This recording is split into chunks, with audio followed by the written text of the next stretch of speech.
Aujourd'hui, on se retrouve pour comparer deux machines de deux constructeurs différents qu'on aime bien opposer. Ça va être le MacBook Air M2 d'Apple et le Samsung Galaxy Book 2 Pro. Ces deux machines qu'on trouve aux alentours des 1500 € avec une philosophie assez comparable. Donc ce qu'on veut, c'est de l'autonomie, la légèreté, de la puissance aussi. Et donc c'est parti pour le comparatif.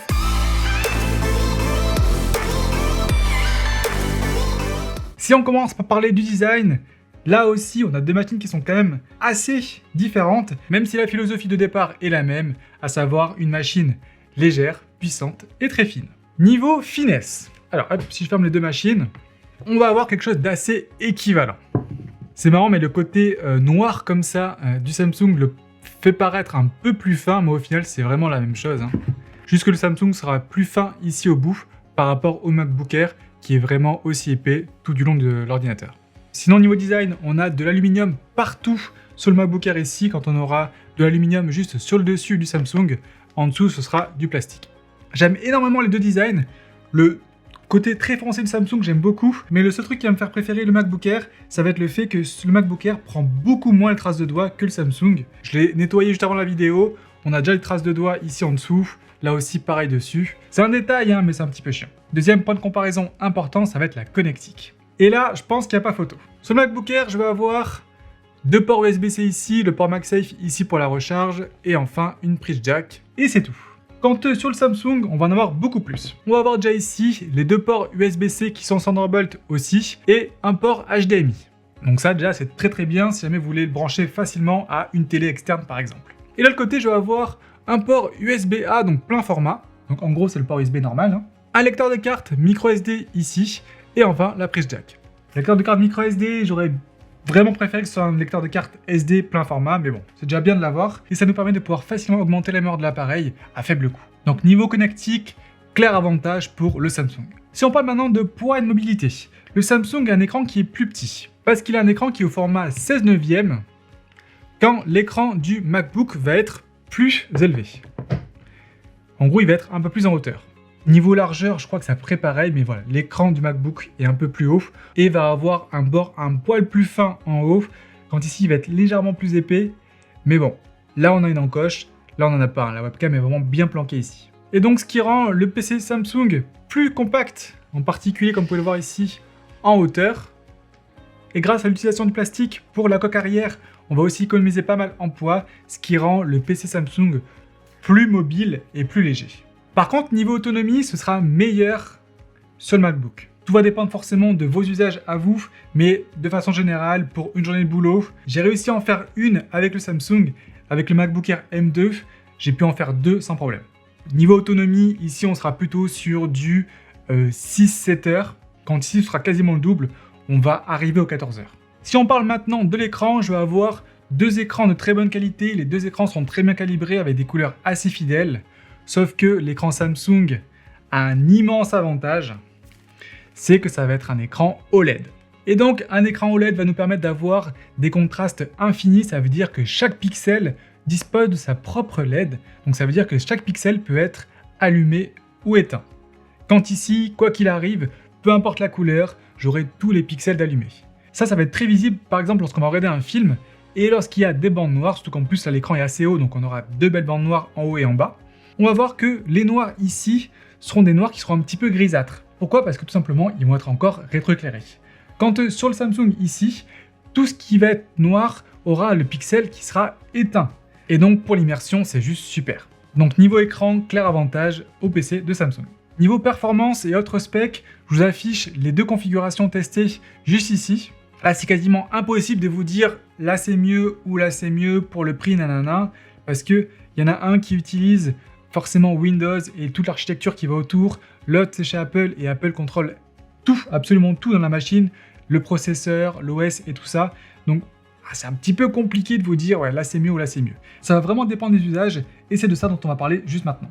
Pour la partie divertissement, premier point ça va être pour tout ce qui va être audio. J'aurais tendance à dire que le son du MacBook est meilleur que le son du Samsung. Je vous fais écouter un exemple tout de suite. Pour ça d'ailleurs, n'hésitez pas à mettre un casque pour essayer d'entendre au mieux les différences.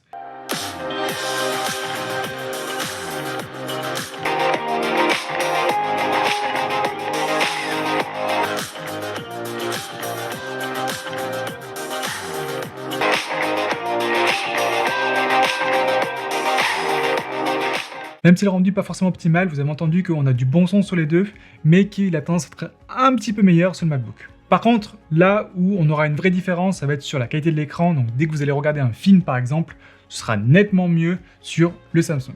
Donc la partie divertissement, j'aurais plutôt tendance à dire avantage au Samsung. Pour la partie productivité travail, on va avoir un très bon clavier sur les deux. Vraiment, hein, et là ça c'est assez rare sur des PC portables. J'ai vraiment aussi un très bon clavier sur le Samsung, un clavier qui va très bien répondre, mais quand même il reste meilleur sur le MacBook. Comme on peut voir sur la vue de dessus ici, le clavier du MacBook va prendre un poil plus de place.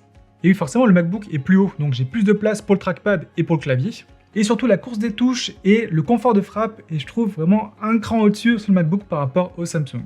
Et ça, c'est encore plus vrai au niveau du trackpad. Il y a encore vraiment très peu de PC sous Windows qui arrivent à concurrencer le trackpad des Macs. C'est dommage, hein, parce que Windows est vraiment hyper bien adapté à ça. Récemment, j'avais testé le Surface Laptop Studio, qui était vraiment pas mal niveau trackpad. Là, on est quand même un petit cran en dessous au niveau du Samsung. Donc voilà, niveau vraiment confort de frappe et de navigation avec le trackpad, avantage au MacBook. Par contre, le Samsung est sous Windows 11, quand là, on est sous macOS. Et en fonction de votre entreprise et des logiciels que vous voulez utiliser, eh bien là, il faudra peut-être mieux être sous Windows ou sous Mac. Personnellement, les logiciels que j'utilise pour mon boulot, ça va surtout être la suite Office et la suite Adobe. Dans les deux cas, elle est assez bien intégrée. Forcément, la suite Office est mieux intégrée sous Windows, en particulier pour OneDrive. Là, ici, ça reste quand même pas si mal que ça. OneDrive est relativement bien intégré aussi. J'ai quelques soucis de synchronisation qui sont un petit peu chiants de temps en temps, mais sinon, ça va. Et pour la suite Adobe, c'est après pareil sur les deux. J'ai autant, je dirais, de plantage de première sous Mac que sur Windows, donc bon.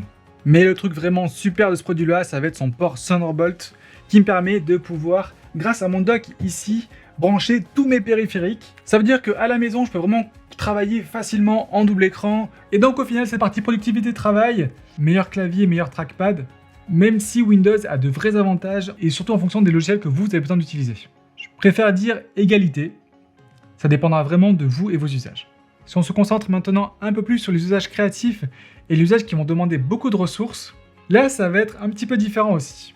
Alors en fait, il va vraiment falloir différencier les usages qu'on va faire à l'instant T et des usages qu'on va faire sur le long terme. Simplement parce que le Samsung Galaxy Book 2 Pro dispose d'un ventilateur pour refroidir son processeur, quand le MacBook Air M2 n'en a pas. Donc ça a des avantages et des inconvénients. L'avantage de ne pas en avoir, forcément, ça va être l'absence de bruit total. Mais l'inconvénient de ne pas en avoir, ça va être que lorsque le processeur va trop chauffer, il va automatiquement ralentir, donc baisser les performances pour refroidir. Ici, on a tendance à dire, c'est super, j'ai un processeur qui est puissant, donc c'est un Core i7, et en plus il y a un ventilateur, donc pas de souci, il va pouvoir tourner à fond tout le temps. C'est pas forcément vrai non plus. Déjà, premier truc, un petit peu chiant, surtout quand on a goûté au silence des MacBooks, ça va être que le ventilateur va quand même se déclencher assez vite. Surtout qu'en plus, tout ce qui est aération est disposé ici en bas. Donc tout bêtement, ça veut dire que lorsque j'ai l'ordinateur sur les genoux, eh bien tout ça, ça va être très vite bouché. Ce qui fait qu'on va encore plus vite et encore plus fort aussi, du coup, entendre les ventilateurs. Et donc sur un usage assez gourmand comme le montage d'une vidéo, on aura vraiment une meilleure expérience sur le MacBook Air M2, même si il va commencer à ralentir un petit peu si jamais le montage dure trop longtemps ou si l'export dure trop longtemps, parce que j'aurai beaucoup moins de bruit et les performances seront quand même meilleures. Par contre, pour la partie retouche photo, vu que l'écran est quand même de meilleure qualité ici, j'ai préféré faire la retouche sur le Samsung par rapport au MacBook. Mais ce qui au final me fait préférer le MacBook, ça va être le fait que j'ai pas de grosse baisse d'autonomie lorsque je fais des usages assez gourmands par rapport au Samsung. En fait, vraiment, le Samsung, lorsque je vais commencer à faire des usages très gourmands, il y a vraiment l'autonomie qui va chuter très très vite. Quand sur le MacBook, je vais conserver mes plus de 10 heures d'autonomie. Et donc sur la partie usage créatif, avantage au MacBook. Si on parle maintenant de gaming, là ça va être hyper compliqué à départager encore. Bon, déjà le gaming sur Mac, c'est pas terrible. Il n'y a quasiment pas de jeux qui sont vraiment optimisés pour les puces Apple Silicon, si ce n'est les jeux qu'on va récupérer de l'App Store pour iOS et pour iPad. Et en plus de ça, la machine n'est pas ventilée, donc les performances vont baisser au fur et à mesure. Sur le Samsung, c'est sur Windows, donc ça c'est bien, je vais pouvoir récupérer toute ma bibliothèque de jeux. Malheureusement, comme je vous l'ai dit, pour l'usage créatif, le processeur et sa puce graphique intégrée est pas non plus hyper puissante. Il y a vite le ventilateur qui va se mettre en route. Et niveau autonomie, on n'a plus rien dès qu'on joue. Sauf que niveau gaming, on a maintenant accès au cloud gaming. Et donc pour peu qu'on ait juste une connexion internet, on va pouvoir jouer à des jeux Xbox grâce au Xbox Game Pass hyper facilement. Et pour ça, bien sûr, vu que Xbox c'est Microsoft et que Windows 11 c'est aussi Microsoft, l'intégration est quand même meilleure sur le PC de Samsung, donc j'aurais tendance à donner ce point au PC de Samsung. Dernier point, et je pense que c'est le plus important de tous, ça va être la partie écosystème. Alors de base, j'ai tendance à vous dire, l'écosystème Apple, il est trop bien, foncez là-dessus, c'est super. Tous les produits fonctionnent très bien entre eux, si j'ai un iPhone, un Mac, un iPad, des AirPods, tout ça, tout va fonctionner ensemble, c'est juste magique. Sauf que, pour que tout fonctionne aussi bien, il faut absolument avoir que des produits Apple. Ce qui n'est pas forcément le cas avec l'écosystème Samsung. Alors oui, forcément, et comme vous l'avez vu dans ma vidéo qui est vraiment dédiée à l'écosystème Samsung, si on a que du Samsung, ça fonctionne très très bien aussi, mais on peut se permettre d'avoir un produit non Samsung, donc un produit Android, un produit Windows dans son écosystème, et avoir une expérience qui sera très similaire. Ce qui ne sera pas du tout le cas avec l'écosystème Apple. Et il faut savoir aussi que l'écosystème Samsung est juste immense. Donc on a bien sûr des PC, des tablettes, des téléphones, des écouteurs aussi, on a bien sûr aussi des télés, et après on pourra même aller jusqu'à l'électroménager. Donc il y a du four, il y a du frigo, il y a de l'aspirateur Samsung. Voilà, les produits Samsung c'est vraiment juste énorme. Et donc j'aurais tendance à donner ce point d'écosystème à Samsung pour son côté justement plus important en produit, mais surtout pour son côté moins punitif si jamais vous avez un produit qui sort de cet écosystème-là. Et donc au final, quel produit est fait pour toi? Si jamais tu cherches de l'autonomie, si jamais tu cherches un excellent clavier, un très bon trackpad hyper confortable et de la puissance pour des usages créatifs, là je te conseillerais plutôt le MacBook Air M2. Et encore plus si tu as déjà un écosystème Apple. Par contre, si tu cherches un PC avec un super écran, qui est plus léger et plus fin, mais qui a aussi un écosystème qui est beaucoup plus ouvert, là je te conseille clairement ce Samsung Galaxy Book 2 Pro. Et encore une fois, c'est un produit Samsung et en même temps c'est eux qui les construisent. Ce petit écran OLED, c'est vraiment une pépite. Allez, n'hésite pas à nous dire en commentaire quel produit est fait pour toi et tes usages. Si jamais tu as des questions, n'hésite pas à les poser, j'y répondrai avec grand plaisir. Pense à mettre un petit pouce bleu si la vidéo t'a plu et t'a aidé, ça motive vraiment. Et nous on se retrouve très vite en live ou en vidéo.